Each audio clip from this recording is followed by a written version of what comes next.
누가복음 3장 18절에서 20절 같이 읽습니다. 또 그 밖에 여러 가지로 권하여 백성에게 좋은 소식을 전하였으나 분봉왕 헤롯은 그의 동생의 아내 헤로디아의 일과 또 자기가 행한 모든 악한 일로 말미암아 요한에게 책망을 받고 그 위에 한 가지 악을 더하여 요한을 옥에 가두니라. 아멘. 누가복음 22번째 시간입니다. 벙어리 목사입니다. 저도 이제 나이를 좀 먹었나 봐요. 그래서 제 주변에 이제 담임 목사들이 생기더라고요. 그래서 주변에 담임 목회를 하는 친구들, 또 가까운 선배들 있잖아요. 학창 시절에 이제 선배들 담임 목회를 이렇게 하더라고요. 그래서 뭐 제가 자주 막 그런 사람들과 만나서 교제를 하고 그러지는 않습니다만은, 그래서 이제 한 번씩 이제 이야기를 들을 때가 있어요. 그래서 주변 사람들에게 요즘 교회의 현실을 전해 들을 때가 가끔 있습니다. 그들의 이야기를 잘 들어보고 나름대로 제가 요즘에 한국 교회가 요런 동향이구나라는 것을 볼 수 있었어요. 그 첫 번째는 뭐냐면 개척교회가 많이 생기고 있습니다.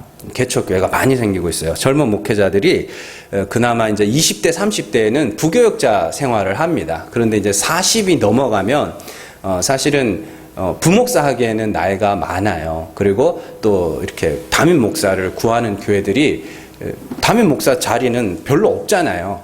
별로 없다 보니까 이제 갈 데가 없고 할 줄 아는 건 목회밖에 없고 이러니까 이제 개척을 하는 거예요. 그래서 개척 교회들이 많이 생깁니다. 요 동네도 많아요. 되게 많아요. 그래서 그러다 이제 개척을 그렇게 꽤나 많이 하고, 두 번째는 요즘에 이제 한참 담임 목사들이 교체되는 시기입니다.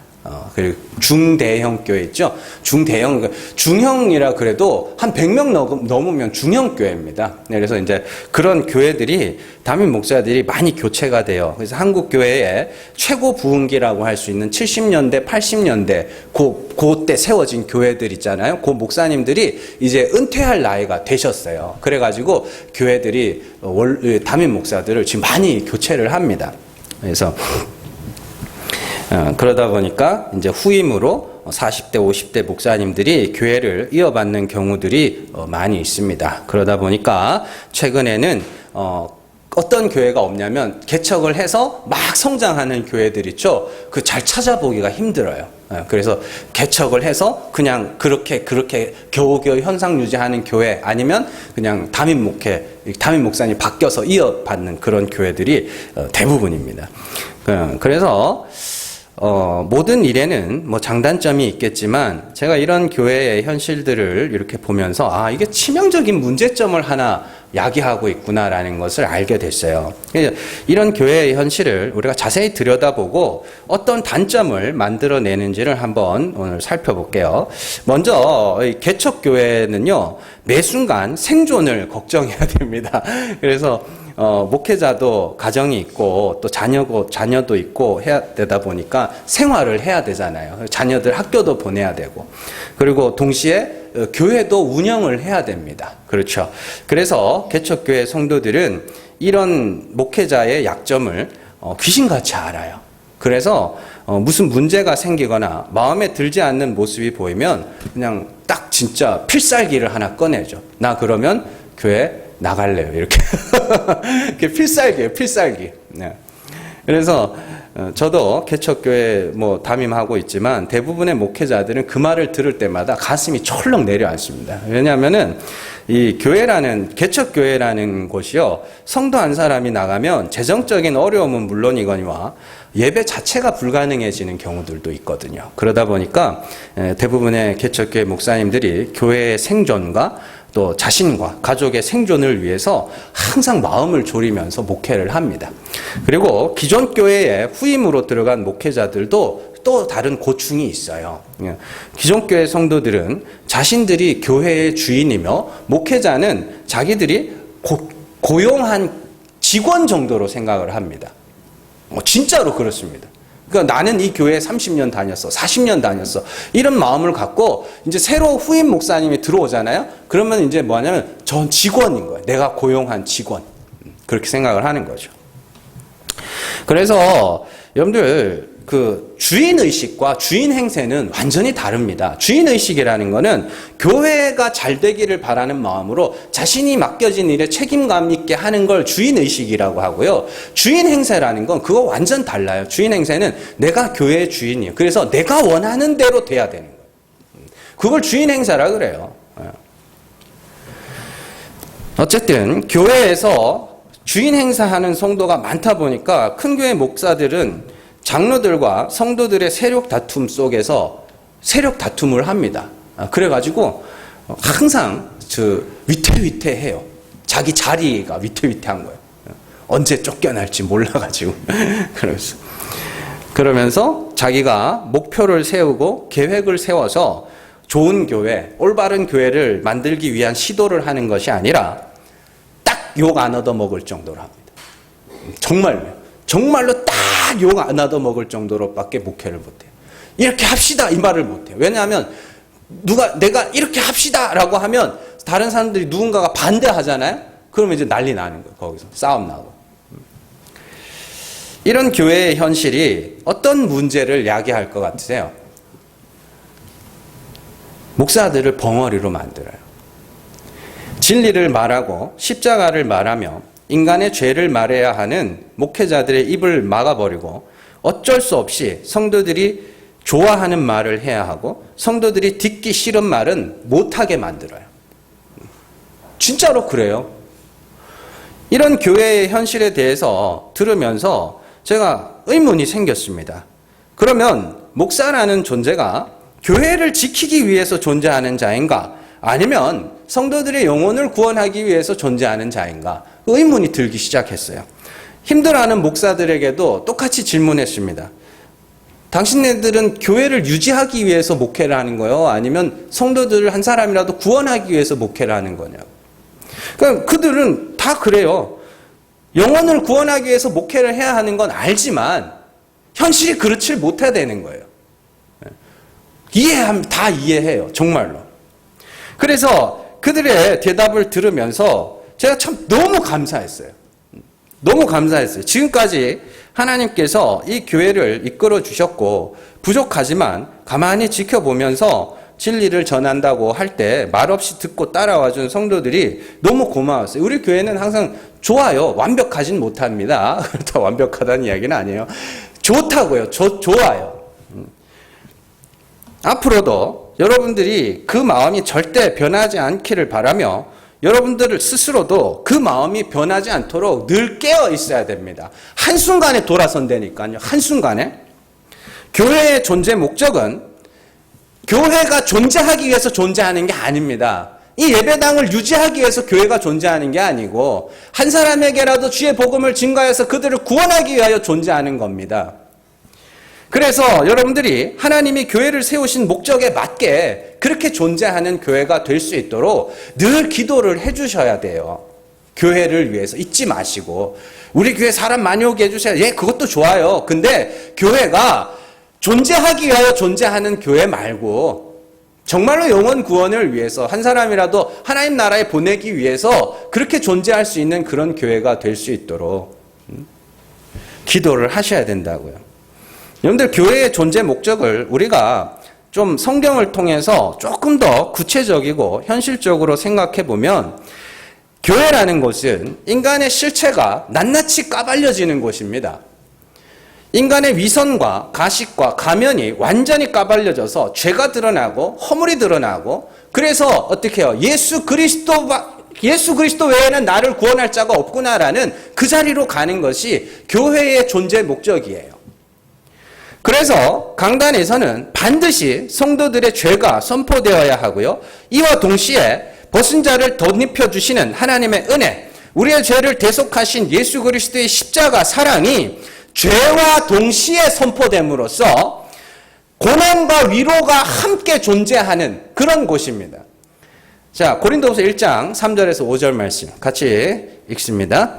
찬송하리로다. 그는 우리 주 예수 그리스도의 하나님이시요 자비의 아버지시요 모든 위로의 하나님이시며 우리의 모든 환난 중에서 우리를 위로하사 우리로 하여금 하나님께 받는 위로로서 모든 환난 중에 있는 자들을 능히 위로하게 하시는 이시로다. 그리스도의 고난이 우리에게 넘친 것 같이 우리가 받는 위로도 그리스도로 말미암아 넘치는도다. 아멘. 사도 바울은 하나님에 대해서 자비의 아버지, 위로의 하나님이라고 부릅니다. 하나님은 위로하시는 분이란 뜻이에요. 그런데 그러면서 환난 중에 위로하시는 하나님이라고 하면서 5절에서 그리스도의 고난이 우리에게 넘친 것 같이 그리스도의 위로가 우리에게 넘친다라고 이야기를 합니다. 그러면 그리스도의 고난은 뭔데요? 십자가라니까요. 죄로 말미암아 저주받아 죽은 그 십자가가 그리스도의 고난이고 그 고난이 우리에게 넘쳤다는 것은 우리에게 내가 죄인이라는 그 고난이 찾아왔다는 겁니다. 그와 동시에 그리스도를 죽은 자 가운데서 살리신 하나님이 우리의 죄를 사하시고 그리스도의 피로 말미암아 우리의 죄를 사하시고 우리를 의롭다 칭하실 것이기 때문에 고난과 동시에 뭐가 오는 거예요? 위로가 오는 거란 말입니다. 그러면 결국 성도의 고난과 위로는 자신의 죄로 말미암은 애통과 하나님의 긍휼이 우리의 죄를 사하시고 의롭다 칭하시는 그 은혜, 그 위로란 말이에요. 이처럼 교회라는 것은 죄가 선포될 때 애통하며 죄사함과 부활이 증거될 때 애통이 위로로, 근심이 기쁨으로 바뀌는 겁니다. 그러니까 이 설교라는 것은 여러분들의 죄를 드러냄과 동시에 그리스도의 십자가로 말미암아 그 죄를 사하는, 그래서 고난과 위로가 동시에 공존하는 그런 시간이란 말이에요. 말씀이라는 것이, 설교라는 것이 하는 역할이 그거란 말입니다. 그런데 중요한 것은 인간들은 자신의 죄가 드러날 때 성령의 역사가 아니고서는 그 죄를 시인할 자가 없다는 겁니다. 요한일서 1장 8절에서 10절 같이 읽습니다. 만일 우리가 죄가 없다고 말하면 스스로 속이고 또 진리가 우리 속에 있지 아니할 것이요 만일 우리가 우리 죄를 자백하면 그는 미쁘시고 의로사 우리 죄를 사하시며 우리를 모든 불의에서 깨끗하게 하실 것이요 만일 우리가 범죄하지 아니하였다 하면 하나님을 거짓말하는 이로 만드는 것이니 또한 그의 말씀이 우리 속에 있지 아니하니라. 아멘. 잘 보시면 죄를 자백하게 만드는 것이 어떻게 우리 안에 있는 진리가 하는 일이라 그래요. 진리는 뭐예요? 참 하나님입니다. 그리고 10절에서는 그의 말씀이 우리 안에 있어야 죄를 자백할 수 있다라고 이야기를 합니다. 그리고 이 진리와 말씀을 요한은 성령이라고 불러요. 자, 요한일서 1장 5절에서 6절 같이 읽습니다. 5장이죠. 5장. 자, 같이 읽습니다. 예수께서 하나님의 아들이심을 믿는 자가 아니면 세상을 이기는 자가 누구냐? 이는 물과 피로 임하신 이시니 곧 예수 그리스도시라. 물로만 아니요 물과 피로 임하셨고 증언하는 이는 성령이시니 성령은 진리라. 아까 전에 진리가 그 속에 있는 자는 자신의 죄를 자백하게 될 거라고 했죠. 그리고 그 진리는 뭐라 그래요? 성령이라 그러죠. 그러면 성령이 여러분들 안에서 하시는 일이 뭐예요? 여러분들의 죄를 보게 하시고 자백하게 하시는 겁니다. 그러면 회개라는 건 결국 뭐냐면 성령의 음성에 내가 뭐 하는 거예요? 반응하는 거예요. 하나님 맞습니다. 나 죄인 맞습니다. 이렇게 가는 게 그게 회개예요. 자백이라고요. 그래서 거기서 끝나요? 아니요. 그리스도의 피가 우리의 죄를 사하신다며요. 그러니까 고난과 위로가 동시에 있는 겁니다. 성령이 있는 자, 하나님이 택하신 자, 진리가 그 속에 있는 자들은 반드시 자신의 죄를 인정하는 고난을 겪게 되는 것이고 그의 죄는 그리스도의 피가 이미 사하셨기 때문에 고난과 동시에 위로가 찾아오는 거예요. 거꾸로 말하면 어떻게 돼요? 죄로 인한 고통과 그리스도의 십자가로 말미암은 위로가 없다는 것은 성령의 음성에 반응하지 않는다는 겁니다. 그걸 사도 바울이 성령을 따라 행하지 않는 거라 그래요. 성령을 따라 행한다는 건 정말로 내 죄를 알고 그 죄를 사하신 그리스도의 십자가만 의지하는 거고 성령을 따르지 않는다는 것은 나 죄 없네 하는 거예요.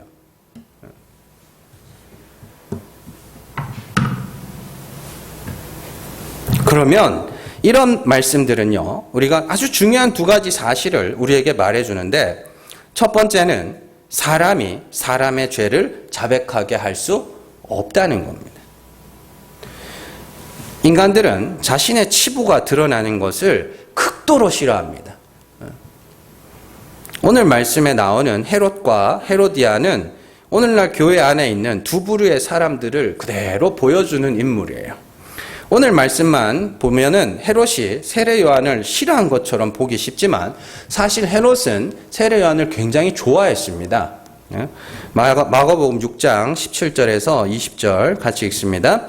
전에 헤롯이 자기가 동생 빌립의 아내 헤로디아에게 장가든 고로 이 여자를 위하여 사람을 보내어 요한을 잡아 옥에 가두었으니 이는 요한이 헤롯에게 말하되 동생의 아내를 취한 것이 옳지 않다 하였음이라. 헤로디아가 요한을 원수로 여겨 죽이고자 하였으되 하지 못한 것은 헤롯이 요한을 의롭고 거룩한 사람으로 알고 두려워하여 보호하며 또 그의 말을 들을 때에 크게 번민을 하면서도 달갑게 들음이러라. 아멘.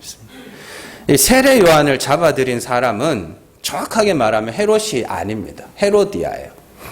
헤로디아는 요한을 원수로 여겨서 그를 죽이려고 하고 헤롯은 헤로디아로부터 요한을 보호하려고 합니다.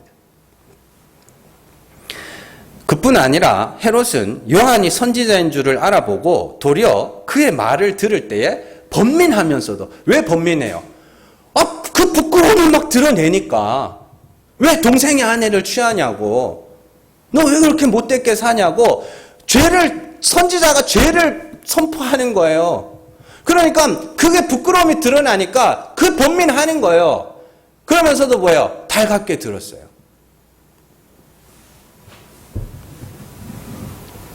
그 되게 수치스러운 일이거든요. 사람들 앞에서 그 죄를 정확하게 지적해서 그걸 드러낸다는 건 굉장히 부끄러운 이야기입니다. 여기서 한번 해볼까요? 제가 여러분들한테? 교회 아무도 안 나오려고 그럴걸요? 그러니까 기껏해야 제 죄만 이야기하는 거예요. 근데 헤롯이 그 이야기를 듣고 어떻게 해요? 번민하면서도 달갑게 들었대요. 우리보다 나은 것 같아.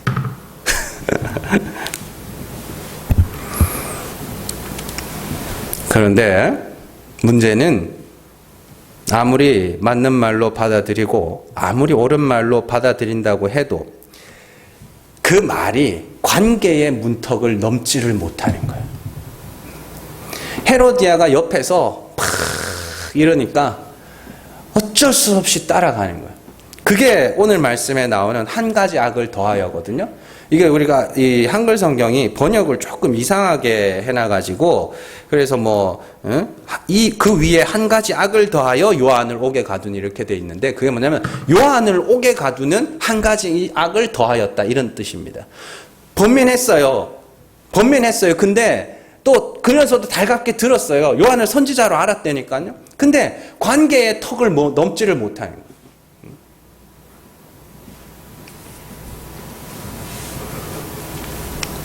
그래서 결국에는 요한을 죽음의 자리로 몰아가게 되죠. 관계 중심의 신앙의 한계입니다, 이게. 여러분들, 목사하고의 관계, 또 성도들끼리의 관계, 이런 것들이요. 여러분들, 그게 목사하고 친해진다고 여러분들 신앙이 좋다고 착각하지 마세요. 저도 마찬가지입니다. 제가 여러분들하고 관계를 통해서 막 친하게 지내고 살갑게 대해가지고 여러분들 어떻게 하겠다. 그러면은요, 저는 설교 준비할 시간도 없어요. 가가지고 해야 되고 또 해야 되고. 성도들도 마찬가지고요. 어떻게 목사님하고 친해져야지. 아니 성도들끼리도 마찬가지입니다. 여러분들하고 말씀 중심으로 하셔야 돼요. 신앙생활은. 자, 어쨌든 죄가 선포되는데 헤롯은 뭐야? 달갑게 들었죠. 번민하면서도 달갑게 들었어요. 반면에 헤로디아가 요한을 극도로 싫어하는 이유는 그가 자신의 치부를 드러냈기 때문입니다. 똑같은 책망을 받고도 어떤 이는 그 책망한 이의 말을 번민하면서도 달게 받고 어떤 이는 그 책망한 이를 원수로 여겨 그를 죽음까지 몰고 가는데 정확하게 말하면 뭐하냐면 그의 입을 뭐하는 거예요? 닫게 만드는 거예요. 말 못하게. 듣기 싫다는 거예요. 제가 이 말씀을 준비하면서 주변에 있던 목회자들이 했었던 이야기들이 자꾸 떠올랐습니다. 정말 마음에 아픈 게 뭔지 아세요? 그 목사님들이 멍청해서 십자가 복음을 몰라서 그 진리를 말 못하는 게 아니에요. 해야 하는 설교가 뭔지를 아는데 못 해내는 거예요. 그걸. 혹시나 누가 싫어하지는 않을까? 혹시나 누군가에게 책 잡히지는 않을까? 누가 떠나가지는 않을까? 이런 생각에 성경을 올바로 알고 해석했음에도 해야 할 말, 성도들이 알아야 할 것을 말하지를 못하는 거예요. 혹시 싫어하지 않을까? 근데 그런 목회는 목회자만 나쁜 게 아니에요. 그 성도들에게도 굉장히 안 좋은 겁니다. 여러분들 교회에 와서 듣고 싶은 말 들으려고 하지 마시고 들어야 될 말을 들으시라고요. 물론 한 사람의 죄를 콕 집어내서 여러 사람들 앞에서 창피를 주는 것은 굉장히 잘못된 겁니다. 그래도 알기를 바라는 마음에 죄를 말하는 것은 그들이 예수 그리스도의 십자가 앞으로 나가기 위한 아주 중요한 수단입니다. 그러니까 여러분들은 여러분들의 죄를 아셔야 돼요. 작은 거라도 아셔야 된다고요. 그런데 조금만 자신이 듣기에 거슬리면 내가 죄인이라는 말이에요? 죄인 맞는데 그럼 뭐가 아니라는 말이에요? 죄인이? 그러면 여러분들하고 십자가하고 아무 상관이 없다니까요. 그래서 그게 한 사람 두 사람의 목소리가 아니라 이 사람은 이거 싫어, 저 사람은 저거 싫어, 저 사람은 저거 싫어. 그냥 맞춰보다 그러면 이건 하면 안 되고, 저건 하면 안 되고, 저건 하면 안 돼, 이건 하면 안 돼. 이렇게 되면 이제 할 말이 없어지는 거예요. 그러니까 설교가 뭉뚱거려가지고 그냥 딱 욕 안 얻어먹을 만큼만 설교하는 거예요. 그럼 누가 살리냐고, 그걸. 그럼 그 성도들은 누가 살릴 거냐고요. 그 코미디언 중에 옛날 코미디언 중에 전유성 씨 아시죠? 전유성 씨가 어떤 인터뷰 같은 걸 하는 걸 제가 봤는데 지금 공중파 TV에서는 코미디 프로가 없죠. 거의 없습니다. 그래서 전유성 씨한테 이거 물어봐요. 왜 없어졌다 그래요? 그 사람은 되게 똑똑한 사람입니다. 그래서 뭐라 그러냐면 좀 코미디언들 하는 대로 좀 놔두지. 왜 자꾸 옆에서 뭐라 그러냐는 거예요. 아니 뚱뚱한 걸로 웃기려고 살찌워서 나왔더니 뚱뚱한 거 뚱뚱하다 그러면 살찐 사람들 상처받는다고 하지 말라 그래. 못생겼다고 뭐라 그러면 못생겼다 하지 말라 그래. 이것도 하지 마, 저것도 하지 마, 이거 하지 마, 저거 하지 마. 그러니까 코미디언데 할 게 없는 거예요, 더 이상. 그러니까 할 게 없으니까 못 웃기는 거예요, 더. 참 재밌는 세상이. 목회자가 그래요. 원래 목사들이 그렇다고요. 더 오래됐어요. 그거는. 헤로디아 같은 인간들이 너무 많아. 입 다물라는 거예요. 왜 내 죄를, 내 수치를 잘 감추고 있었는데 왜 뒤집어 내냐는 거예요. 말씀은 거울이에요. 거울이라고요. 율법이라는 것이 필요한 이유는 그 거울에 자신을 비추어서 내가 하나님의 긍휼이 필요한 자인지 아니면 그렇게까지 죄인은 아닌지를 알려는 거예요. 보라는 거예요. 야고보서 1장 23절에서 25절 같이 읽습니다. 누구든지 말씀을 듣고 행하지 아니하면 그는 얼굴로 자기의 생긴 얼굴을 보는 사람과 같아서 제 자신을 보고 가서 그 모습이 어떠했는지를 곧 잊어버리거니와 자유롭게 하는 온전한 율법을 들여다보고 있는 자는 듣고 잊어버리는 자가 아니요 실천하는 자니 이 사람은 그 행하는 일에 복을 받으리라. 아멘. 말씀을 듣고 행한다는 게 뭐냐면 율법이라는 말씀이라는 그 거울에 자기를 비춰보고 그 모습을 잊어버리지 않는 걸 말씀을 실천하는 거라 그러고 말씀을 듣고도 행하지 않는다는 건 말씀을 보고 뭐 하는 거예요? 거울을 보고 자기를 잊어버리는 거예요. 그러니까 근데 문제는 여러분들에게 있어서 그 말씀이라는 거울이 어디로 향해 있냐고요. 그러니까 옛날에는 짓궂은 애들이 있었다고요. 초등학교 가면. 그래서 창가에 앉아있는 애들이 있어요. 제가 하던 겁니다. 그래서 마음에 드는 예쁜 애가 있어요. 그러면 이제 이렇게 막 비춰가지고 눈부시게 만들어가지고 어떻게든 관심 한번 끌어보려고 그런 애들이 종종 있었는데 여러분들에게 있어서 말씀이라는 게 그런 용도로 사용되지는 않는가? 참 의문입니다. 여러분들에게 있어서 말씀이라는 것이 어떻게 작용을 하고 있는지 한번 잘 생각을 해보시라고요. 거울에 비추어야 할 얼굴은 다른 사람의 얼굴이 아니라 내 얼굴이에요.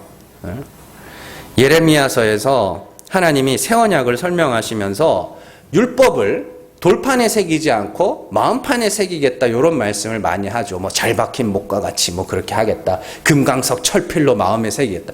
그게 뭐냐면 여러분들 율법이 여러분들 마음에 새겨지면 어떻게 되는지 아세요? 그 율법이 여러분들을 죽이기 시작합니다. 죄를 드러내서 죽이기 시작한다고요. 그걸 율법이 온전하여졌다라고 이야기를 하는 겁니다. 그래서 그리스도께서 나는 율법을 폐하러 온 자가 아니라 완전하게 하러 오셨다. 그리고 십자가에서 어떻게 해요? 다 이루었다. 완전해졌다라는 뜻이에요.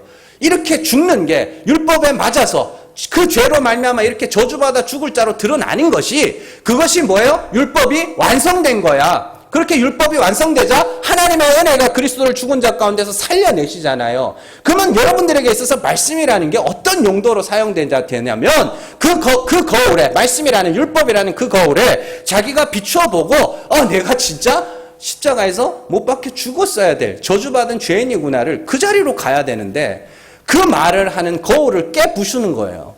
비추지 말라는 거예요. 그러고는 왜곡된 거울을 찾아다니는 거예요. 여러분들 옷가게, 전 옷가게 안 가본 지 진짜 오래됐구나. 왜 옷 안 사주냐? 옷가게를 가본 지 되게 오래됐어요. 근데 여러분들 옷가게 가보시면은 거울이 어떻게 생겼어요?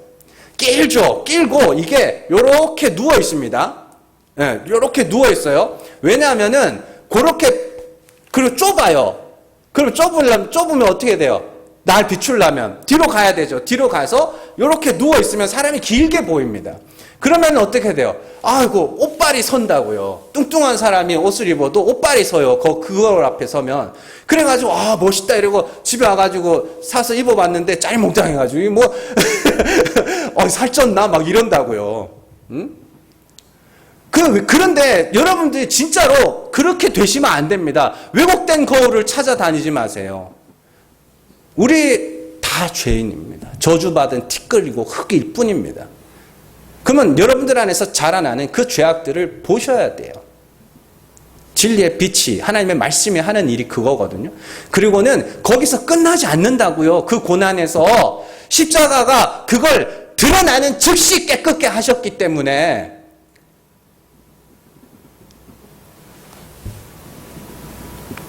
괜찮다고요. 부끄럽지만 괜찮다고요.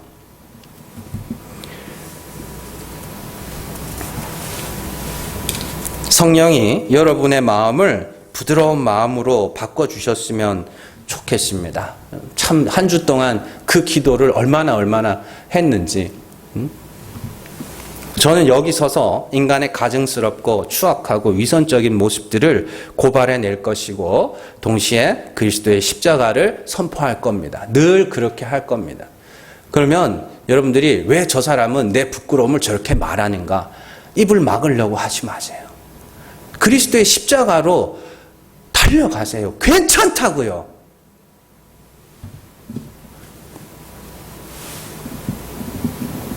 열왕기하 22장 18절에서 19절 같이 읽습니다. 너희를 보내 여호와께 묻게 한 유다 왕에게는 너희가 이렇게 말하라. 이스라엘의 하나님 여호와가 이같이 말씀하셨느니라. 내가 들은 말들에 대하여는 내가 이곳과 그 주민에게 대하여 빈터가 되고 저주가 되리라 한 말을 내가 듣고 마음이 부드러워져서 여호와 앞 곧 내 앞에서 겸비하여 옷을 찢고 통곡하였으므로 나도 네 말을 들었노라. 여호와가 말하였느니라. 아멘. 부드러운 마음이 뭔지 나와요. 하나님이 요시야 왕에게 저주를 내릴 거라고 심판할 거라고 이야기를 합니다. 그러자 요시야 왕이 뭐 하냐면 마음이 부드러워져서 어떻게 옷을 찢고 하나님 앞에 통회합니다. 여러분들 그게 부드러운 마음이라고요. 자신의 죄를 알고 하나님 앞에 엎드려서 주의 긍휼을 구하는 게 부드러운 마음이라고요. 그럼 어떻게 해요? 하나님이 어떻게 해요? 용서해 주시잖아요. 괜찮다니까요. 진짜로.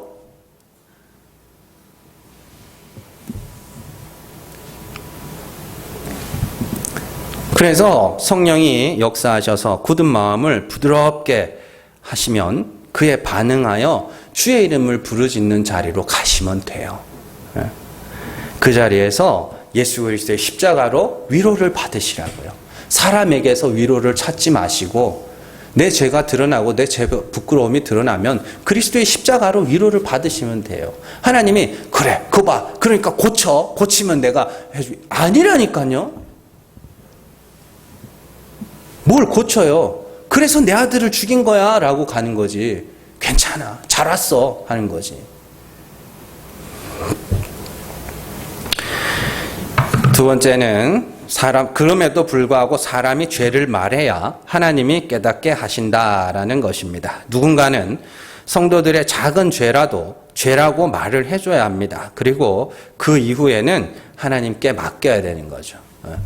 사람이 사람을 회개케 할 수는 없지만 말은 해줘야 되는 거예요. 뭔 말인지 아시겠죠? 그래서 하나님이 죄를 깨닫게 하시는 거거든요. 이에 대해서 예수님이 재밌게 설명해 놓으신 말씀이 있어요. 마태복음 16장 16절에서 19절 같이 읽습니다. 시몬 베드로가 대답하여 이르되 주는 그리스도시요 살아계신 하나님의 아들이시니이다. 예수께서 대답하여 이르시되 바요나 시몬아 내가 복이 있도다. 이를 내게 알게 하니는 혈육이 아니요 하늘에 계신 내 아버지시니라. 또 내가 내게 이르노니 너는 베드로라. 내가 이 반석 위에 내 교회를 세우리니 음부의 권세가 이기지 못하리라. 내가 천국 열쇠를 내게 주리니 내가 땅에서 무엇이든지 매면 하늘에서도 매일 것이요 내가 땅에서 무엇이든지 풀면 하늘에서도 풀리리라 하시고 마태복음 18장 15절에서 18절입니다.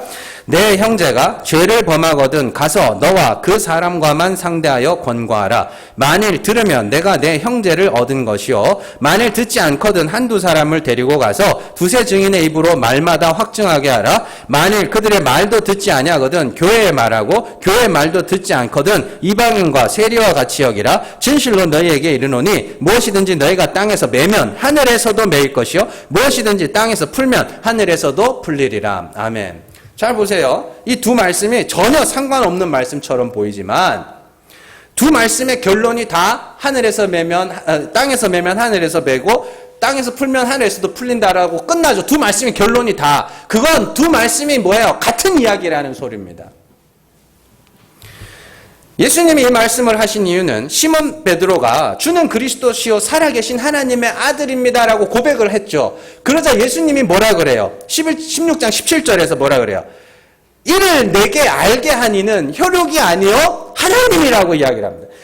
주는 그리스도시요 살아계신 하나님의 아들이라고 고백을 할 수 있게 한 것은 누가 한 일? 하나님이 한 일이라는 겁니다. 그리고 주는 그리스도시요 살아계신 하나님의 아들이라고 고백을 하기 위해서는 어떤 과정이 필요하냐면 내가 죄사함을 받아야 하는 죄인이라는 그 과정이 필요한 거예요.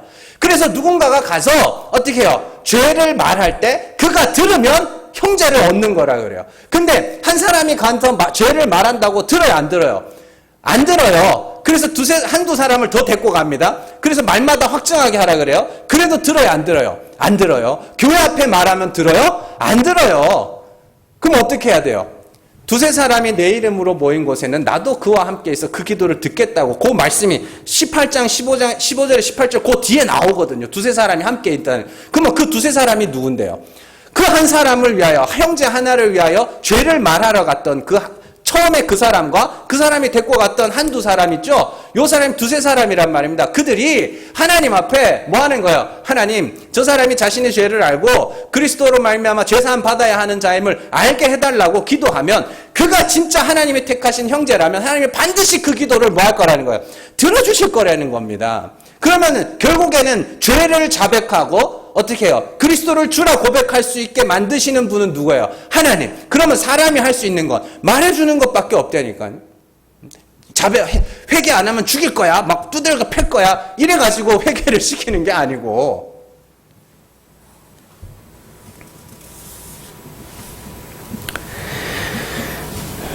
죄를 알도록 하기 위해서 또한 죄사함의 은혜를 알도록 하기 위해서 하나님은 목사를 세운 거고요. 목사는 개인의 감정이 아니라 성경을 근거로 죄와 죄사함, 고난과 위로를 동시에 전하는 자들입니다. 그런 의미에서 성경이 목회자들에게 신적 권위가 있는 자라고 이야기를 합니다. 그냥 목사는 신적 권위가 있는 사람이니까 그게 아니라 목사가 성경을 해석하여 성도들의 죄를 드러내고 그리고 예수 그리스도의 십자가로 말미암아 죄사함을 선포하는 있잖아요. 그 말씀이 신적 권위가 있는 겁니다. 그리고 여러분들이 이거 사도 바울이 말하죠. 데살로니가 교회에게 너희가 내가 하는 말을 사람의 말로 받지 않고 하나님의 말씀으로 받았다라고 이야기를 하죠. 그게 여러분들이 신적 권위 앞에 순종하는 거란 말입니다. 오해하지 마세요. 목사가 여러분들한테 이렇게 하세요. 시집 장가 보낼 때 두 사람 이렇게 해가지고 이 청년은 저한테 시집 가고 점포를 얻으려면 여기 어디 가고 집을 얻으려면 교회 근처 이런 말을 들으라는 게 아닙니다. 성경을 해석하여 그 성경을 근거로 인간들의 죄와 그리스도의 십자가를 선포할 때 그 말을 들으라는 거예요.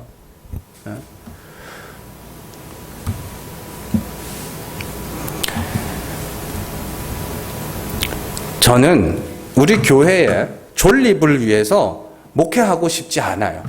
교회를 지키기 위해서 목회하고 싶은 마음이 별로 없다고요. 물론 지키기를 원합니다. 그렇다고 해서 이거 아니에요. 근데 진짜 저는 우리 교회가 하나님이 교회를 이 땅에 세우신 목적에 맞게 한 사람이라도 구원하기 위해서 그리스도를 알지 못하는 자들에게 예수 그리스도의 십자가를 증거하기 위해서 존재하는 교회였으면 좋겠다고요. 그런 교회였으면 좋겠다고. 복음의 진리를 전하여서 하나님의 택하신 자들을 구원하기 위해 세우신 교회로 그렇게 끝까지 그렇게 남았으면 좋겠어요. 교회가 크든지 작든지 그렇게 남기를 원해요.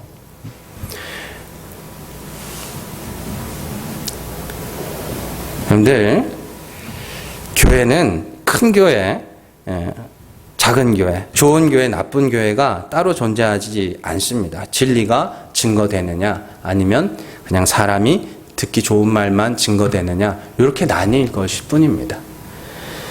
교회를 인질로 잡고 벙어리 목사를 만들지 마세요. 여러분들 들어야 돼요.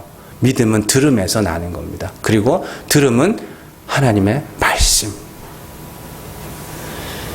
요한 앞에 헤롯과 같이 번민이 있으나 달게 받고 우리는 거기서 더 나아가서 예수 그리스도로 말미암은 죄사함의 은혜를 여러분들 누리셔야 돼요. 누리셔야 된다. 사도 바울은요, 에베소서 6장에서 성도들에게 기도를 부탁을 합니다. 기도를 부탁을 해요. 6장 그 말미에 가면. 뭘 부탁하냐면, 복음의 비밀을 담대하게 말할 수 있게 해달라고 부탁을 합니다. 그래서 제가 그걸 이렇게 성경을 읽고 이렇게 연구를 하다가 이게 왜 기도 제목이 되지? 그런 생각을 했어요. 바울은 누가 안 시켜도 복음의 비밀을 말하던 사람이었거든요. 근데 왜 성도들이 굳이 그 말을 할까? 라고 하다가 이렇게 원어 성경을 보니까 담대히 말하는 게 아니에요. 담대히 말하는 게 아니라 숨김없이 말하는, 솔직하게 말하는 거. 그걸 위해서 기도를 해달라고. 그러니까 바울도 뭐가 무서웠던 거예요. 다른 사람들이 인간들의 죄를 드러내야 되는데 막 담대하게 야, 이 죄인들아! 이게 아니었던 거예요. 그래서 성도들에게 부탁을 하는 거예요. 기도를. 기도 좀 해달라. 제가 여러분들에게 부탁하고 싶은 기도예요. 담대하게 복음 전할 수 있게. 모든 성도들이 그 말씀을 다 받아낼 수 있게. 마음이 부드러워져서 정말로 자신의 죄를 알고 그래서 예수 십자가구나. 그래서 하나님의 은혜구나. 라고 그렇게 받아낼 수 있게 여러분들이 받아낼 수 있게 제가 기도를 부탁드리고 싶습니다. 그래서 오늘 우리 이 시간에는 같이 기도를 했으면 좋겠습니다. 그래서 우리가 이 시간에는 잘 들으시고 같이 기도하는 시간을 갖겠습니다. 첫 번째는 자신을 위해서 기도하시기 바랍니다. 하나님이 부드러운 마음을 주셔서 나의 죄 앞에 애통하게 하시고 그리스도의 십자가와 부활이 우리의 위로가 되게 해달라고 기도하시고 또 이 부족한 목사를 위해서 또 기도해 주시기 바랍니다. 담대하게 솔직하게 숨김없이 정말로 담대한 마음으로 주의 복음을 정확하게 증거할 수 있도록 위해서 기도하시고 또 우리 교회를 위해서 기도하시기 바랍니다. 존재하기 위하여 존재하는 교회가 아니라 정말로 하나님이 세우신 목적을 따라서 한 영혼이라도 구원하기 위하여 존재하는 그런 교회가 될 수 있도록 우리 시간에 여러분들 자신을 위해서 또 이 목회자를 위해서 우리 목사님 벙어리 되지 않게 해달라고 위해서 기도하시고 또 우리 교회 또 여러분들의 삶도 마찬가지죠. 우리 교회를 위해서 이 시간 오늘 간절한 마음으로 같이 기도하겠습니다.